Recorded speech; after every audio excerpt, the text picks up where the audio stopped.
Jadi mohon yang terakhir saya ingin sampaikan, tidak ada kesuksesan tanpa kerja keras, tidak ada kesuksesan tanpa perjuangan, dan tidak ada kesuksesan tanpa dorongan doa dari kedua orang tua kita. Jadi pada hari ini Anda ucapkan selamat, Anda mintakan maaf kepada orang-orang tercinta yang berkontribusi atas kesuksesan pendidikan kita. Hati-hati memperlakukan kedua orang tua. Saya tahu di sini ada master hukum, saya tahu di sini ada master manajemen, saya tahu banyak prodi yang ada di sini dan memiliki tata kelola yang sangat baik, maka itu salah satunya didukung oleh perilaku Anda setelah lulus. Pada saat Anda berinteraksi dengan kedua orang tua, jangan menggunakan pasal hukum. Pada saat ibu mengatakan, saya mau ketemu, kamu pulang, maka Anda akan mengatakan, "Mah, tidak boleh memaksa, karena ada pasal hukumnya." Enggak ada itu, tidak berlaku untuk kedua orang tua. Pada saat Anda diminta membantu kedua orang tua, Anda jangan menggunakan manajemen yang efektif. Tidak ada manajemen dalam hubungan dengan orang tua, kecuali penghargaan, penghormatan, dan tempatkan dia di tempat yang paling sempurna sebagai kedua orang tua kita. Saya hanya ingin mengulang dengan cerita yang lama, tetapi ternyata ini memberikan sebuah inspirasi bagi kita. Mohon maaf, saya pernah jadi seorang pejabat. Pada saat saya sedang rapat, saya ditelepon oleh keponakan saya dan menyatakan ibu saya dalam keadaan sakit. Kemudian saya balas telepon itu dengan sebuah ungkapan yang agak sedikit sombong. Tolong cepat bawa ke dokter dan nanti uangnya akan saya transfer. Ternyata ibu dari kejauhan menjawab kalimat saya dengan sebuah kalimat yang tegas. Enggak usah ditransfer, yang penting kita bisa ketemu. Kalau ibu sudah mengatakan yang penting kita bisa ketemu, maka jabatan itu tidak ada, maka rapat itu tidak ada. Dan boleh saya katakan, kalau saya sudah dipanggil ibu dan bapak, tidak ada yang bisa menolak panggilan siapapun, termasuk atasan saya. Kalau itu ibu dan bapak yang memanggil, kena yakin, kalaupun saya bisa memberikan sebuah alasan, Pak mohon maaf ibu saya dalam keadaan sakit, maka atasan saya akan memahami semua, karena mereka juga pernah dibesarkan dan memiliki rasa hormat kepada kedua orang tuanya.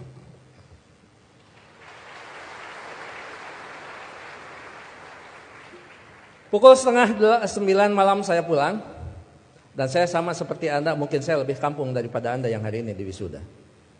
Saya tidak dilahirkan di tengah kota, saya dilahirkan di kaki Gunung Papandayan yang sekarang terkenal dengan tempat wisata Kawah Papandayan.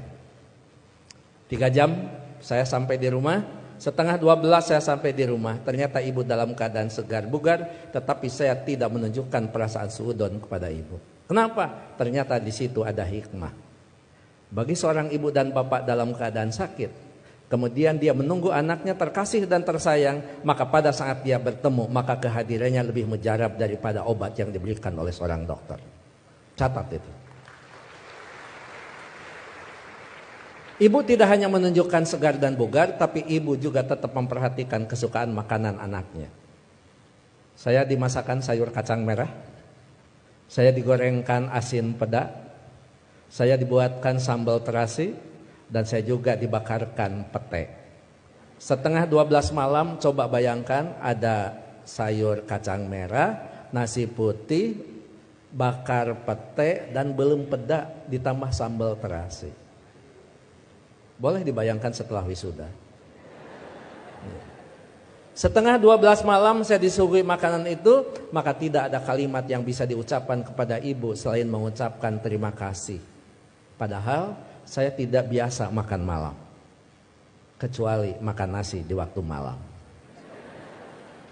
Ya saya makan. Saya tidak pernah mengatakan, "Amah, ngapain masak?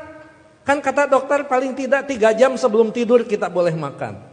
Ini mau tidur 11:30, ngapain masak?" Bagaimana perasaan ibu pada saat seorang anak yang dia tunggu, yang dia masakan, kemudian anak berargumentasi dengan sebuah ilmu di mana ibu tidak paham tentang ilmu itu. Menyakitkan.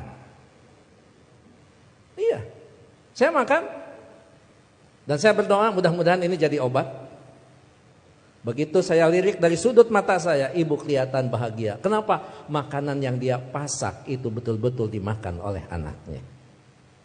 Begitu selesai makan, saya mengatakan kepada ibu, "Amah, mohon maaf, ini makanan sangat enak, terima kasih. Tapi mohon maaf besok tidak akan pulang siang karena ada pekerjaan yang tersisa.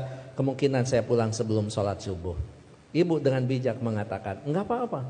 Yang penting kita sudah ketemu. Sok istirahat. Saya sambil dituntun dibawa ke kamar. Setelah di kamar saya diselimuti. Ibu lupa kalau anaknya adalah seorang profesor. Ayo tepuk tangan. Itulah ibu. Jadi Anda mohon maaf, baru juga ahli madya ya? Ahli madya, ibu mau nyelimutin. Ngapain? Ini baru wisuda. Ada yang lebih tinggi lagi. Masa mah disimutin? Ini tekan sarjana. Nggak ada di depan orang tua itu. Jangankan ahli madya, sarjana, master, doktor, seorang profesor di hadapan ibu, di hadapan bapak, tetap kita adalah seorang anak yang perlu menghormati mereka.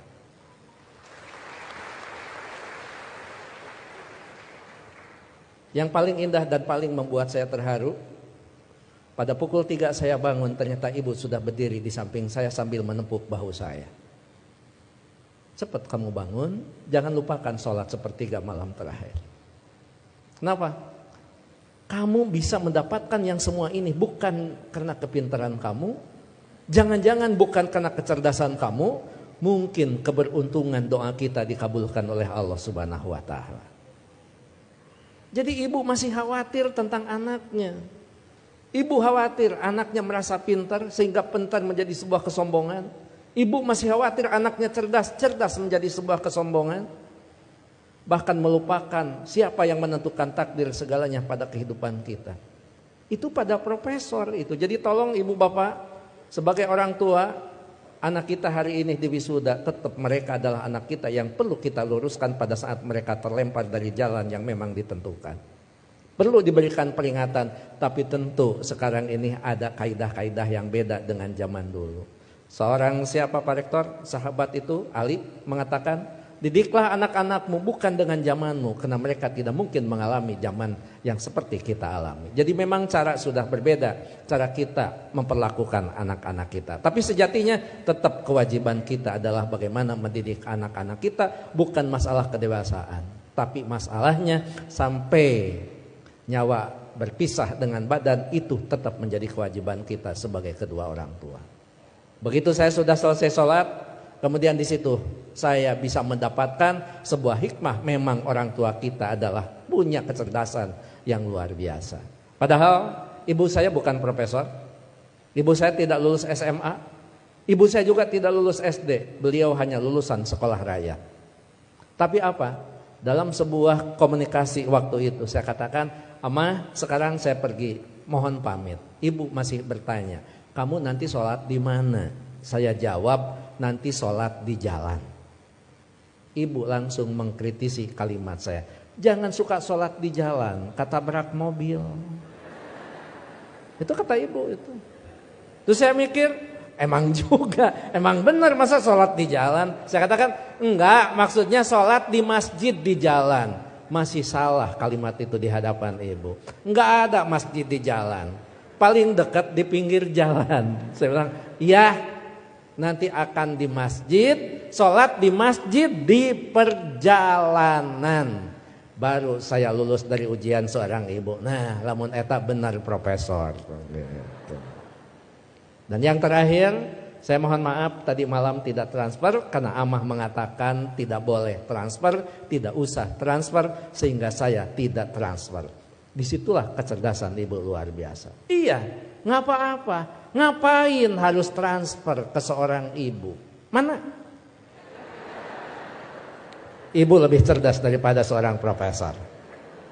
Oleh karena itu tentu saya berharap sekali lagi, kalau kita mau sukses, berbaiklah kepada guru, kepada orang tua kita. Kalau kita mau sukses, jangan pernah Anda melupakan karena kesuksesan kita adalah jerih payah dan hasil pemikiran kedua orang tua kita, termasuk guru-guru kita. Mudah-mudahan orang tua kita yang sekarang masih ada tetap diberikan kesehatan, diberikan usia yang panjang, tetap mampu membina dan membimbing anak-anaknya sampai menjadi investasi yang terbaik bagi keduanya. Bagi orang tua kita yang sudah tidak ada, termasuk kedua orang tua saya, mudah-mudahan senantiasa mendapat tempat yang terbaik di sisi Allah Subhanahu wa Ta'ala. Amin. Saya pikir itu Pak Rektor, Pak Ketua Yayasan, hadirin Sivitas Akademika Unpam yang saya hormati. Mohon maaf kalau sambutan saya agak sedikit panjang, karena saya tadi mengimbangi Pak Rektor sangat panjang, kemudian Pak Ketua Yayasan sangat pendek, maka saya setengah panjang dan setengah pendek. Mohon maaf tidak bisa mengikuti wisuda sampai akhir, karena saya harus mengejar waktu ke Tasikmalaya Pak Rektor. Apapun tadi yang dibicarakan oleh Pak Warek sudah dibicarakan dengan Pak Warek dan Pak Ketua Yayasan. Begitu juga kepada Pak Direktur, saya mohon pamit. Anggap saja kalau di Kementerian Agama kan tidak aneh, anggap saja saya penghulu. Penghulu biasanya kalau sudah menikahkan ijab qabul dinyatakan sah, penghulu biasanya pamit diri dan tidak perlu menunggu sampai resepsi. Terakhir, saya tidak akan membacakan pantun, tapi ini ulangan dari wisuda bulan kemarin, karena setiap bulan Unpam wisuda. Bahkan Unpam setiap wisudanya juga tidak bisa diganggu karena hari Minggu. Jadi saya tidak bisa menolak undangan Unpam. Gitu. Anda hanya tahu saja yang wisudawan wisudawati. Saya ini mantan aura kasih. Sekian dan terima kasih. Assalamualaikum warahmatullahi wabarakatuh.